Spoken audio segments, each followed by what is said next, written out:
Құрамы ерекше соуспен жасалатын өте дәмді бургерді дәл осы рецептпен жасап көріңіз. Ең алдымен парақшама тіркелуді ұмытпаңыз, видеоны міндетті түрде лайк басып қойыңыз. Мен сіздерге алдында осы бургердің булочкасының рецептін бөліскен болатынмын. Рецептін описание бөліміне қалдырып өтем. Бірінші кезекте біз котлет жасайтын боламыз. Ол үшін сухарийімізді суымызға жібітіп аламыз. Яғни 10-15 минут көлемінде. Ингредиенттің барлығын описание бөліміне қалдырып өтемін. Біздің сухарийіміз толықтай жібуі қажет. Яғни үстінен баса отыра біз осылай суын сіңіргенше күтетін боламыз сухарийдің. Ендігі кезекте жуамызды өте майда қылып кубиктап тураймыз.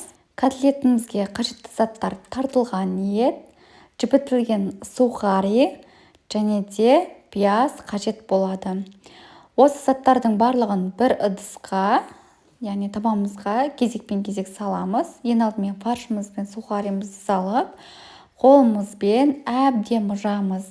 Біздегі фарш пен сухарийіміз бірдей, яғни былайша айтқанда пюре болу қажет. Өздеріңіз көріп отырғандай видеодағыдай жасайсыздар. Мен біріккенше өте ездім. Одан кейін жуамызды салып, үстіне қалауларыңыз бойынша дәмдеуіштер қосасыздар. Мен 3 түрлі дәмдеуіштен красный, черный перец қостым. Одан кейін сұйық май, одан кейін 2 жұмыртқаның сары уызы немесе 1 үлкен жұмыртқа қоссаңыздар да болады. Жұмыртқа ол осы фарштың формасын ұстап тұру үшін. Мен котлеттің формасына осындай бұралмалы банканың крышкасына пищевой пленканы қойып, формасын жинадым. Мен бұл лайфхакты интернеттен көрген болатынмын. Өздеріңіздің қалауларыңыз бойынша форма дайындайсыздар. Дәл видеода көрсетілгенде жасай алмасаңыздар, қолмен де жасауға болады. Мен осылай печканың формасына котлеттердің барлығын орналастырдым. Пергамент қағазы міндетті түрде болу қажет. Сіздердің котлеттеріңіз біркелкі формада шығуы үшін. Салмасына салатный лист, огурцы, помидор, көк пияздың жасыл шөбі және де укроп қосатын боламын. Бургердің сәні үшін 2 пиязды сыртын ашып, жуып, осылай домалақтап тураймыз. Барлығын турап болғаннан кейін бір-бірінен жуаларды ажыратып аламыз. Келесі кезекте қияр, яғни огурцымызды да сопақша ұзындау етіп тураймыз. Қызанақ, яғни помидорымызды доп-домалақ етіп тураймыз, ортасынан кеспей. Одан соң соусы үшін укропты да өте майда қылып тураймыз. Көк пиязымыздың жасыл шөбінде майдалап тураймыз біздің соусымыз үшін. Бұл көкөністер біздің соусымызға ерекше дәм береді. Салатный листтің түбін аламыз. Ол түбі бізге қажет емес.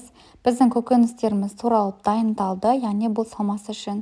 Соусымыздың соңғы этабы чеснок, яғни 4 чеснок да майдалап пышақтың көмегімен тураймыз. Барлығын бір ыдысқа салып, үстіне су құйып, одан соң майонезіміз салып, венчиктің көмегімен араластырамыз. Бургерге қосатын соусымыз дайын. Одан кейін сырымызды 2 бөлікке бөліп, 3 бұрыштап, біркелкі етіп тураймыз. Менің сырым енді туралғанша туралды, сынғаны сынды, бірақ бургердің ішіне кететіндіктен білінбейді. Енді біздің заттарымыздың барлығы дайын. Нандарымыздың ортасын бөліп, бургер жинайтын боламыз. Өздеріңіздің қалауларыңыз бойынша салмасын саласыздар. Мен әр бургерді әртүрлі етіп жинадым, яғни салмаларын араластырдым. Достар, видеоны лайк басып, каналыма тіркеліп қойды ұмытпаңыздар. Сіздердің қолдауларыңыз мен үшін үлкен көмек. Достар, бұл бургердің ерекшелігі қолдан жасалады және де қолдан жасалған бургердің дәмі өте керемет болып шығады. Тіпті фастфуд орталығынан да асып түспесе кем болмайды. Достар, менің парақшамда фастфудтың, яғни лаваш, донер, чикеннің рецепттері бар. Барлығын описание бөліміне қалдырып кететін боламын.